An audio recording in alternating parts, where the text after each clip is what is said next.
First, however, the philosopher Roger Scruton has been looking at the environmental challenge facing mankind and attempts to reclaim green thinking and green living from the left. The keys to this are local action, family and nation, he argues. Roger, first of all, just describe to us why you think green or environmental causes have been adopted by the left.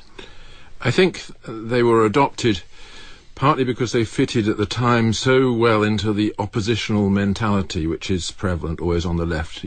By espousing the green agenda, you could give yourself a kind of status as the defender of the oppressed against the powers that be, and it fed into the anti-capitalism, anti-business, anti-everything big feeling, which many people have always identified with the left-wing causes. The left-wing mentality is one of protection for the underdog against the person who's, oppressing him, who has all the advantages and so on. So it all looked, certainly during the 70s and 80s, very much as though it was the latest left-wing cause.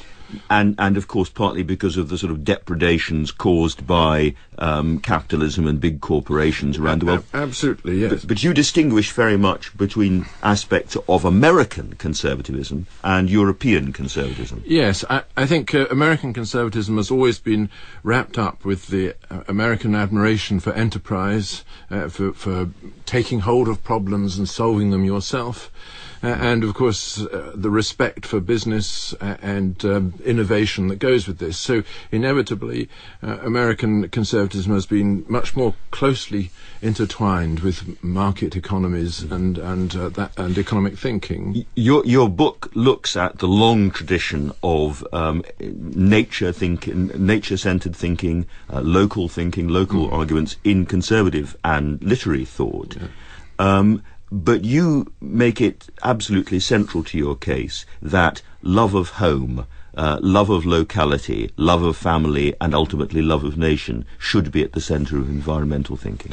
Yes, and this is what I think of as the most dangerous part of our current environmental crisis, that people have used it as an excuse to turn their attention away from the things that they know and love towards great global schemes, treaties to be signed by everybody, and opposition on the global scale to business as such, and so on. And my view is that isn't not just futile in itself, but also taking our attention away from the things that we know how to deal with. You give a list of examples of successful environmental action done more locally in the book. Yeah. Can you just talk about that a little? Yes, obviously I take only certain parts of the world because I don't know the whole world. But in the case of England, I think one should be aware of the fact that our countryside, our landscape, was protected from predation during the 19th century by civic initiatives, by local groups who got together to use common law rights to protect it, by people like Ruskin and so on who advocated this in a vigorous way, by a whole movement of the national culture which is not dictated from above and had to fight for its place in politics, but which was one that was largely successful, ending with the foundation of the National Trust in the 1890s, partly as a result of Ruskin's work. And then since then we've had the green circles around cities. We've had the Irish ban on plastic bags. I mean, there's a whole series of things, aren't there? A whole series of measures which have maintained the English countryside as this extraordinary thing, which Stendhal, of all things, mentions in Le Rouge et le Noir. That this indescribable sweetness of the countryside was for him something utterly amazing. Now, of course, a lot of people will then say, well, this is fine. You can look after your own patch. You can treat what is around you, community and landscape, as well as you can, and you can volunteer and be active. But nonetheless, these are global problems.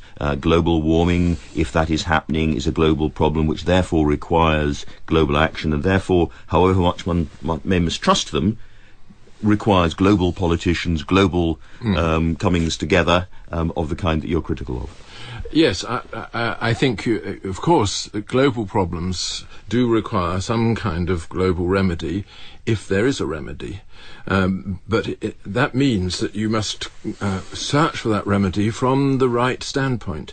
If you yourself are not really interested in the environment, have not tried to understand just what it takes to protect it, then you're turning up at a treaty, some kind of international discussion to sign a treaty, is probably not going to do any good.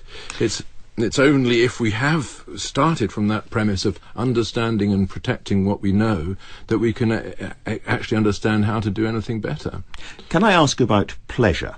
Because there is part of this case which worries a lot of people, which is particularly in bleak times when we're being told everything is going to get worse, our children are going to be poorer than we are, that democratic politics is simply offering people nothing but grim news. We don't know how democratic politics is going to respond to that.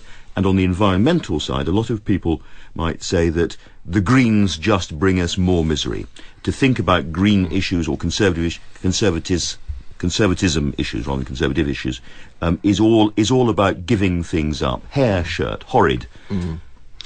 Well, this goes on to topics which Mary has been writing about more effectively than I. But I would say that there are pleasures and pleasures, and the emphasis on the kind of consumerist pleasures that play such a large part in contemporary democratic culture is not necessarily what people in their better parts would choose. I think everybody understands happiness and the need for fulfillment and the need for it to be at peace and in good relation with the people one loves and that one lives with.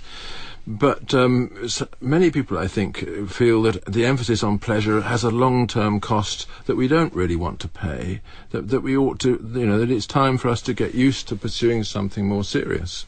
Bernard-Henri Lévy. I cannot disagree more than I disagree with Mr. Scruton. The incredible sweetness of old nature. How can you say that? Old nature was misery, was plagues, was suffering. Nothing is more self-contaminated than nature left to itself. Read that Balzac, read Zola, maybe Dickens, and you will have the real portrait of what is locality, spirit of local. Spirit of local means slavery, means a submission to the order of the world. So, of course, you have to deal with techniques and so on. But my thinking is that in order to deal with the misery of technology, you need more technology, more science, and not back to old Mother Nature. Well, I entirely agree that one doesn't go back to old Mother Nature, and of course the kind of nature that you're referring to was something that we have got over. But what Stendhal was referring to in Le Rouge et le Noir, when he was describing the English countryside, was a settled landscape in which people were, on the whole, at home. It was their the migration to the cities that disturbed all that. People died at 40 years old in England, like in France. Yes. And when they remained in the countryside, they died at 38, maybe. Gosh, it yes. was terrible. What, you don't think that people don't live too long now, or what? I don't think they live too long. No. I think they live too short. I think they live too short, believe me. Mary Warnock. My whole instinct is with Roger, partly because I think the Romanticism was the beginning of the 19th century, the mid-18th century onwards. We can't get over it. It's something that's actually in our bones. And I think this is probably just as much true in France as it is in England. I don't think one can shrug off the romantic movement. And yet what we call nature is a shaped, of course it human is. changed yes. But then there was piece also of human culture. There was also the concept of the sublime in nature, and the wild and the wilderness as well. But it's very difficult to reconcile in real life, I think, the longing for wilderness and solitude with the kind of desire that everybody should feel at home in their landscape. I think this is a very difficult conflict that can't really be solved. What I'm defending is not some picture of wild nature, but the idea of human settlement, and settlement in cities is just as important. This is absolutely right. And this, of course, is an equally German idea, isn't it?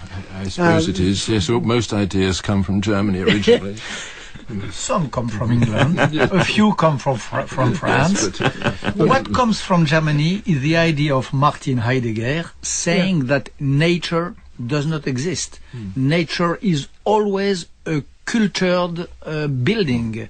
There is not nowhere something like a pure nature. It's a building. It's a construction of the spirit. So we have the choice between a bad nature and a good nature, and the best nature is probably the most sophisticated, the one in which the human beings have put so much of themselves that it becomes habitable. But I think Roger Scruton would agree with that, isn't it? Would you not? Yes, I think I would. But he says through locality, and I would say through opening to the world. This would be our difference. Okay, but the place which is most open to the world is Paris. And that is also a fantastic locality which has been settled over many centuries and in which people find their home. One of the great problems that I discuss in the book is the way in which the urban environment is ceasing to be a settlement, especially in places like America.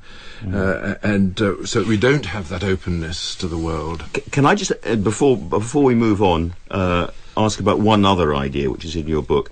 You're very critical of NGOs, non-governmental organisations, and people signing up for causes.